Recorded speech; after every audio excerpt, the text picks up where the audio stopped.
Des pins abattus pour sécuriser la zone la plus sinistrée de la forêt du Pignada. 2 semaines et demie après l'incendie qui a ravagé 167 hectares sur les 275 que compte ce massif forestier, les travaux se poursuivent à Anglette.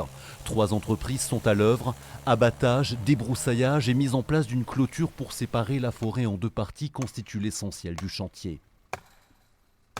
Il y a 1,6 km de clôtures qui sont en train de se mettre en place le long de la forêt et à l'intérieur de la forêt, de manière à éviter que les gens puissent rentrer. Quand on aura sécurisé tout ça, je pense qu'on pourra rendre l'accès à la partie sud, la plus au sud de la forêt, d'ici fin de semaine, début de l'autre.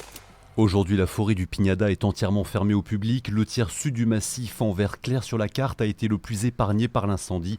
Son accès sera soumis à une nouvelle réglementation beaucoup plus stricte. Un arrêté municipal va être pris. On va se laisser le droit de fermer la forêt s'il y a des épisodes de chaleur intense.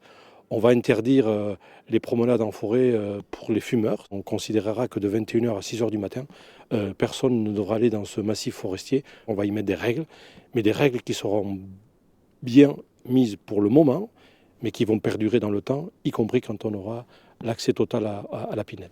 Un programme de reboisement de la forêt sera mené à terme par la ville en concertation avec tous les acteurs concernés. En attendant de renaître, la forêt du Pignada pense encore ses plaies.